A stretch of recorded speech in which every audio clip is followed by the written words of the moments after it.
Hello, Morehouse.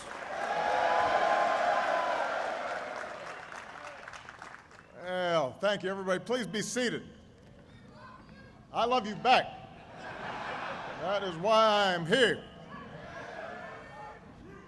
I have to say that it is one of the great honors of my life to be able to address this gathering here today. I want to thank Dr. Wilson for his outstanding leadership and the Board of Trustees. We have Congressman Cedric Richmond and Sanford Bishop, both proud alumni of this school, as well as Congressman Hank Johnson and one of my dear friends and a great inspiration to us all, the great John Lewis is here.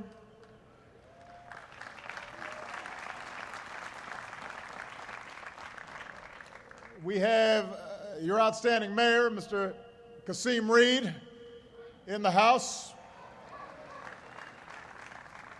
To all the members of the Morehouse family, and most of all, congratulations to this distinguished group of Morehouse men, the class of 2013.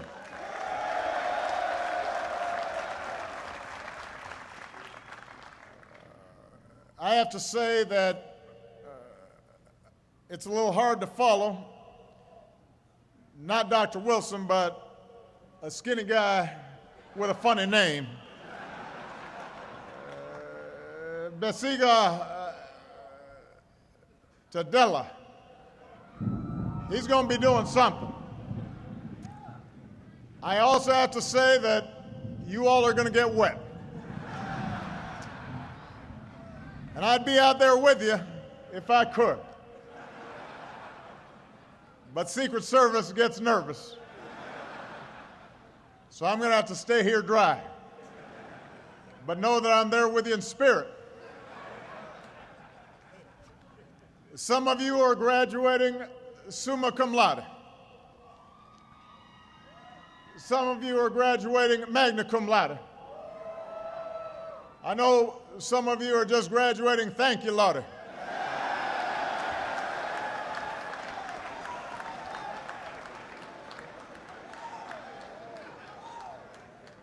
And that's appropriate because it's a Sunday. I see some moms and grandmas here, aunts in their Sunday best, although they are upset about their hair getting messed up.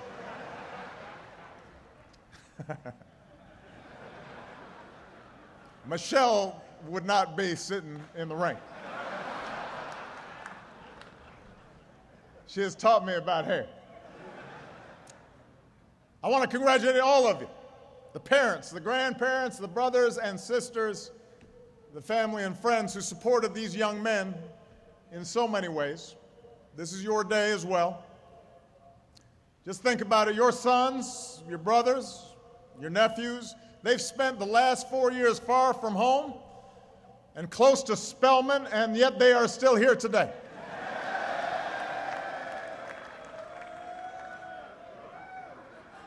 So you've done something right. Graduates, give a big round of applause to your family for everything that they've done for you.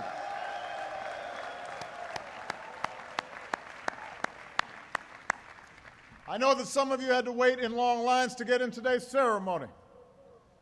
And I would apologize, but it did not have anything to do with security. Those graduates just wanted you to know what it's like to register for classes here.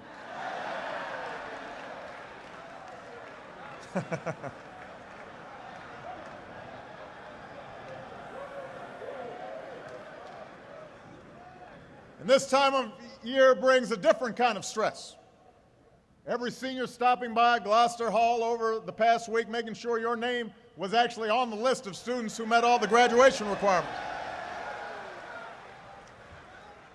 If it wasn't on the list, you had to figure out why. Was it that library book you lent to that trifling roommate who didn't return it? Was it Dr. Johnson's policy class? Did you get enough Crown Forum credits? On that last point, I'm going to exercise my power as president to declare this speech sufficient. Crown forum credits for any otherwise eligible student to graduate. That is my graduation gift to you.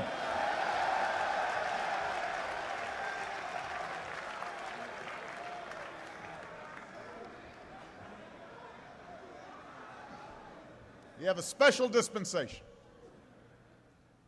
Now, graduates, I am humbled to stand here with all of you as an honorary Morehouse man.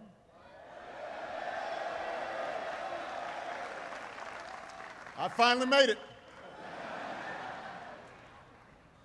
And as I do, I am mindful of an old saying. You can always tell a Morehouse man, but you can't tell him much. And that makes my task a little more difficult, I suppose. But I think it also reflects the sense of pride that's always been part of this school's tradition. Benjamin Mays, who served as the president of Morehouse for almost 30 years, understood that tradition better than anybody. He said, and I quote, "It will not be sufficient for Morehouse College, for any college for that matter, to produce clever graduates, but rather honest men, men who can be trusted in public and private life, men who are sensitive to the wrongs, the sufferings, and the injustices of society, and who are willing to accept responsibility for correcting those ills." It was that mission, not just to educate men, but to cultivate good men, strong men, upright men, that brought community leaders together just 2 years after the end of the Civil War. They assembled a list of 37 men, freed blacks and freed slaves, who would make up the first prospective class of what later became Morehouse College. Most of those first students had a desire to become teachers and preachers, to better themselves so they could help others do the same. A century and a half later, times have changed. But the Morehouse mystique still endures. Some of you probably came here from communities where everybody looked like you. Others may have come here in search of a community. And I suspect that some of you probably felt a little bit of culture shock the first time you came together as a class in King's Chapel. All of a sudden, you weren't the only high school sports captain. You weren't the only student council president. You were suddenly in a group of high achievers. And that meant you were expected to do something more. And that's the unique sense of purpose that this place has always infused. The conviction that this is a training ground not only for individual success, but for leadership that can change the world. Dr. King was just 15 years old when he enrolled here at Morehouse. He was an unknown, undersized, unassuming young freshman who lived at home with his parents. And I think it's fair to say he wasn't the coolest kid on campus. For the suits he wore, his classmates called him Tweed. But his education at Morehouse helped to forge the intellect, the discipline, the compassion, the soul force that would transform America. It was here that he was introduced to the writings of Gandhi and Thoreau and the theory of civil disobedience. It was here that professors encouraged him to look past the world as it was and fight for the world as it should be. And it was here at Morehouse, as Dr. King later wrote, where I realized that nobody was afraid, not even of some bad weather. I added on that part. I know it's wet out there.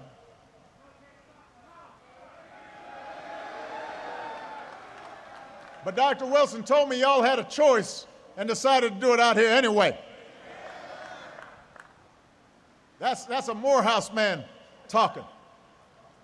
Now think about it. For black men in the 40s and the 50s, the threat of violence the constant humiliations, large and small, the uncertainty that you could support a family, the gnawing doubts born of a Jim Crow culture that told you every day that somehow you were inferior, the temptation to shrink from the world, to accept your place, to avoid risks, to be afraid. That temptation was necessarily strong. And yet here, under the tutelage of men like Dr. Mays, young Martin learned to be unafraid. And he in turn taught others to be unafraid. And over time, he taught a nation to be unafraid. And over the last 50 years, thanks to the moral force of Dr. King and a Moses generation that overcame their fear and their cynicism and their despair, barriers have come tumbling down. And new doors of opportunity have swung open. And laws and hearts and minds have been changed to the point where someone who looks just like you can somehow come to serve as President of these United States of America.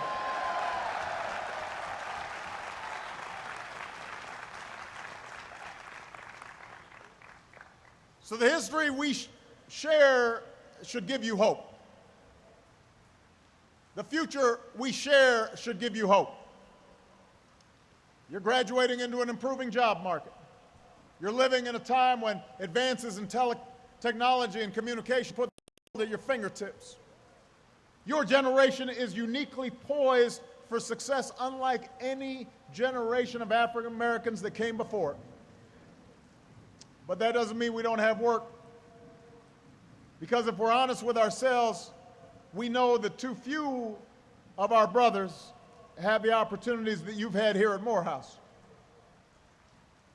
In troubled neighborhoods all across this country, many of them heavily African American. Too few of our citizens have role models to guide them. Communities just a couple of miles from my house in Chicago. Communities just a couple of miles from here. There are places where jobs are still too scarce and wages are still too low, where schools are underfunded and violence is pervasive, where too many of our young men spend their youth not behind a desk in a classroom, but hanging out on the streets or brooding behind a jail cell. My job as president is to advocate for policies that generate more opportunity for everybody, policies that strengthen the middle class and give more people the chance to climb their way into the middle class. Policies that create more good jobs and reduce poverty and educate more children and give more families the security of health care and protect more of our children from the horrors of gun violence. That's my job. Those are matters of public policy, and it is important for all of us, black, white, and brown, to advocate for an America where everybody's got a fair shot in life, not just some, not just a few. But along with collective responsibilities, we have individual responsibilities. There are some things as black men we can only do for ourselves. There are some things as Morehouse men that you are obliged to do for those still left behind.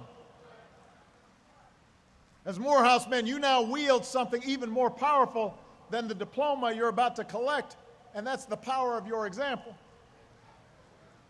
So what I ask of you today is the same thing I ask of every graduating class I address. Use that power for something larger than yourself. Live up to President Mays' challenge. Be sensitive to the sufferings and the injustices of society, and be willing to accept responsibility for correcting those ills. I know that some of you came to Morehouse from communities where life was about keeping your head down and looking out for yourself. Maybe you feel like you escaped, and now you can take your degree and get that fancy job and the nice house and the nice car and never look back. And don't get me wrong, with all those student loans you've had to take out, I know you got to earn some money. With the doors open to you that your parents and grandparents could not even imagine, no one expects you to take a vow of poverty. But I will say it betrays a poverty of ambition if all you think about is what goods you can buy instead of what good you can do.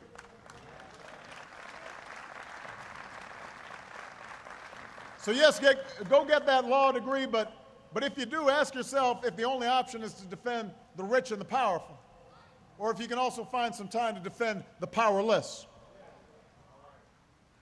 Sure, go get your MBA or start that business. We need black businesses out there, but ask yourselves what broader purpose your business might serve in putting people back to work or transforming a neighborhood.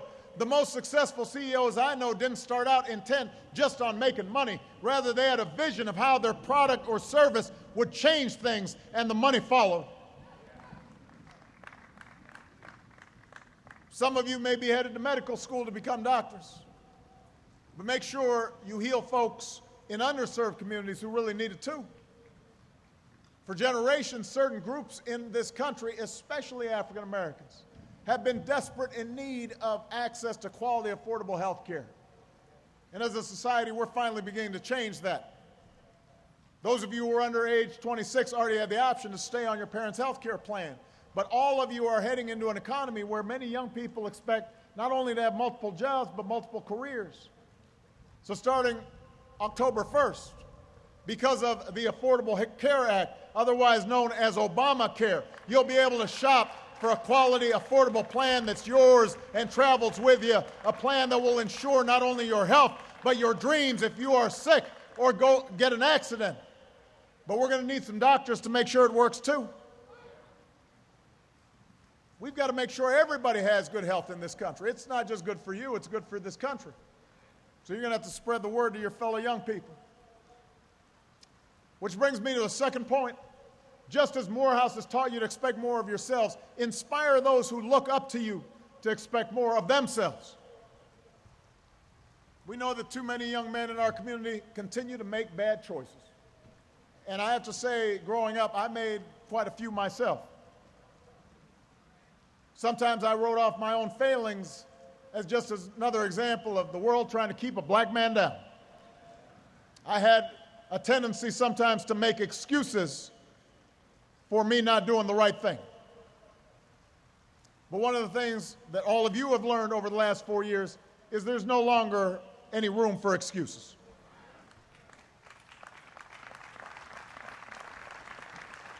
I understand there's a common fraternity creed here at Morehouse. Excuses are tools of the incompetent used to build bridges to nowhere and monuments of nothingness. Well, we've got no time for excuses. Not because the bitter legacy of slavery and segregation have vanished entirely, they have not.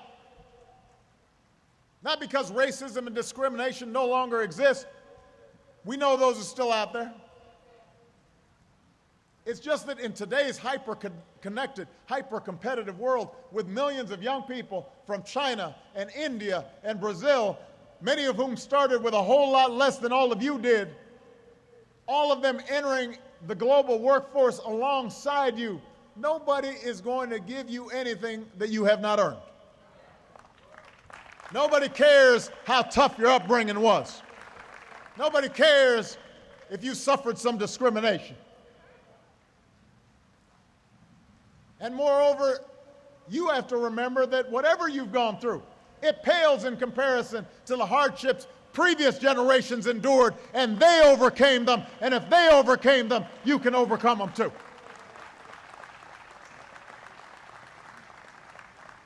You now hail from a lineage and legacy of immeasurably strong men, men who bore tremendous burdens and still laid the stones for the path on which we now walk. You wear the mantle of Frederick Douglass and Booker T. Washington and Ralph Bunche and Langston Hughes and George Washington Carver and Ralph Abernathy and Thurgood Marshall and, yes, Dr. Martin Luther King Jr. These men were many things to many people, and they knew full well the role that racism played in their lives. But when it came to their own accomplishments and sense of purpose, they had no time for excuses. Every one of you have a grandma or an uncle or a parent who's told you that at some point in life, as an African American, you have to work twice as hard as anyone else if you want to get by.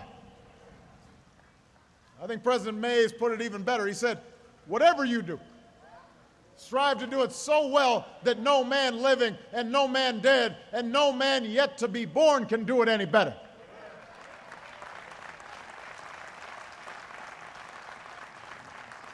And I promise you what was needed in Dr. May's time, that spirit of excellence and hard work and dedication and no excuses, is needed now more than ever.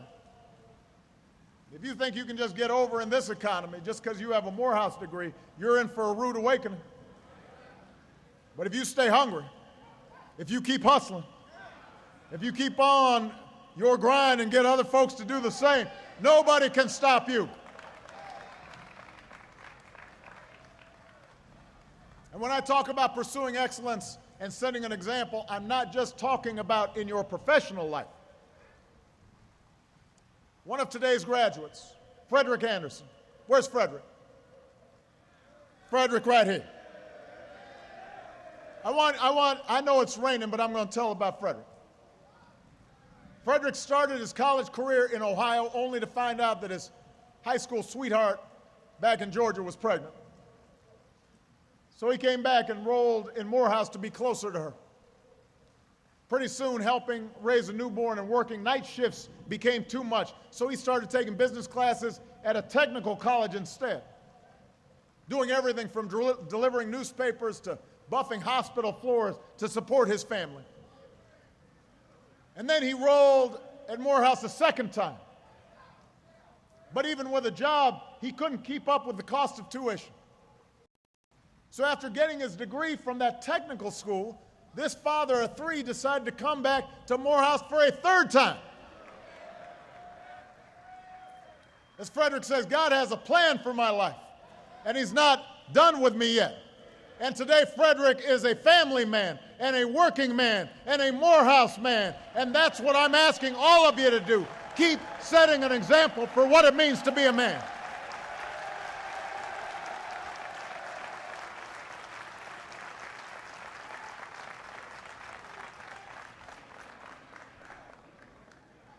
Be the best husband to your wife, or your boyfriend, or your partner.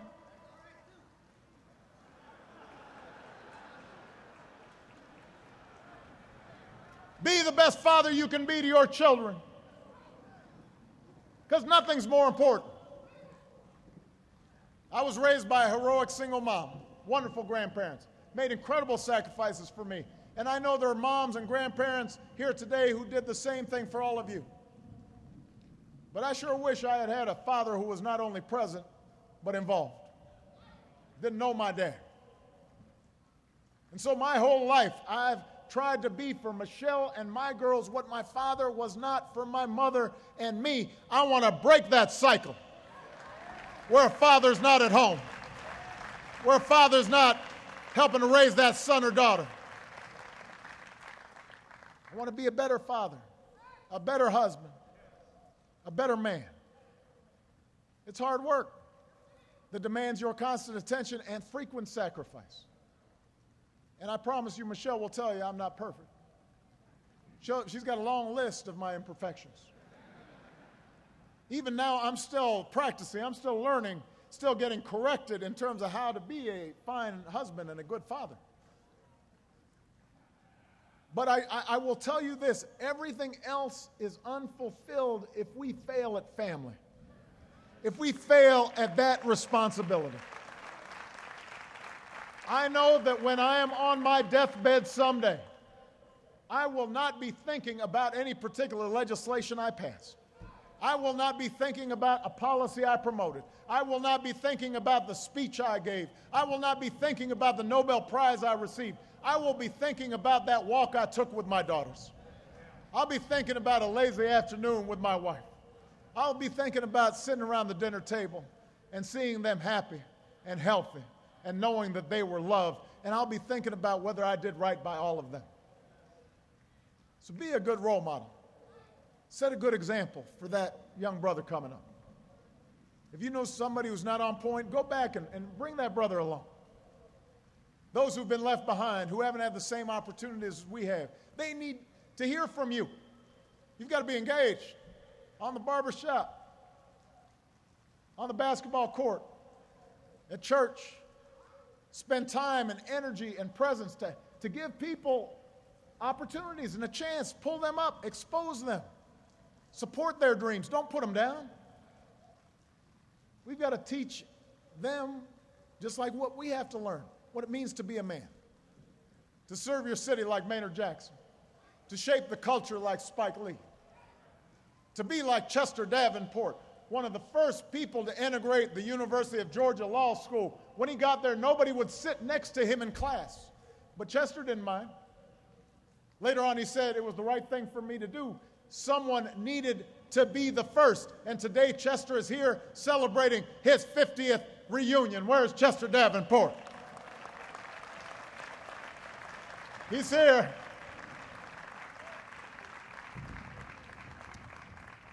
So if you've had role models, fathers like that, thank them today. And if you haven't, commit yourself to being that man for somebody else. And finally, as you do these things, do them not just for yourself, but don't even do them just for the African American community. I want you to set your sights higher. You know, at the turn of the last century, W.E.B. Du Bois spoke about the talented 10, a class of highly educated, socially conscious leaders in the black community. But it's not just the African American community that needs you. The country needs you. The world needs you. As Morehouse men, many of you know what it's like to be an outsider, know what it's like to be marginalized, know what it's like to be the sting of discrimination. And that's an experience that a lot of Americans share. Hispanic Americans know that feeling when somebody asks them where they come from or tells them to go back. Gay and lesbian Americans feel it when a stranger passes judgment on their parenting skills or the love that they share. Muslim Americans feel it when they're stared at with suspicion because of their faith. Any woman who knows the injustice of earning less pay for doing the same work, she knows what it's like to be on the outside looking in. Your experiences give you special insight that today's leaders need. If you tap into that experience, it should endow you with empathy, the understanding of what it's like to walk in somebody else's shoes, to see through their eyes, to know what it's like when you're not born on third base thinking you hit a triple. It should give you the ability to connect. It should give you a sense of compassion and what it means to overcome barriers. And I will tell you, class of 2013, whatever success I have achieved, whatever positions of leadership I have held, have depended less on Ivy League degrees or SAT scores or GPAs and have instead been due to that sense of connection and empathy, the special obligation I felt as a black man like you to help those who need it most, people who didn't have the opportunities that I had, because there but for the grace of God go I. I might have been in their shoes. I might have been in prison. I might have been unemployed. I might not have been able to support a family, and that motivates me. So it's up to you to widen your circle of concern, to care about justice for everybody, white, black, and brown. Everybody, not just in your own community, but all across this country and around the world, to make sure everyone has a voice and everybody gets a seat at the table.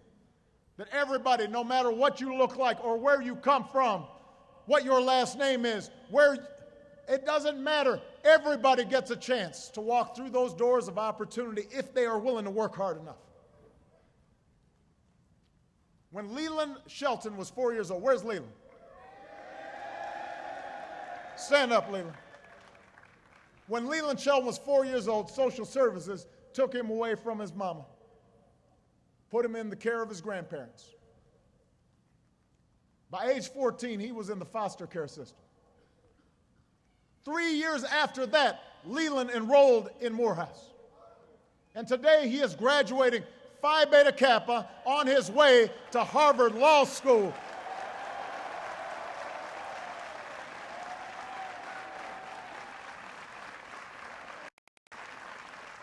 But he's not stopping there. As a member of the National Foster Care Youth and Alumni Policy Council, he plans to use his law degree to make sure kids like him don't fall through the cracks.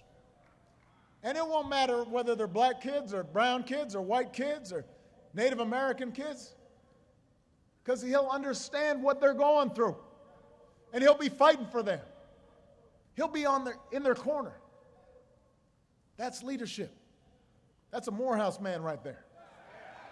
That's what we've come to expect from you, Morehouse, a legacy of leaders, not just in our black community, but for the entire American community. To recognize the burdens you carry with you, but to resist the temptation to use them as excuses. To transform the way we think about manhood and set higher standards for ourselves and for others. To be successful, but also to understand that each of us has responsibilities, not just to ourselves, but to one another and to future generations.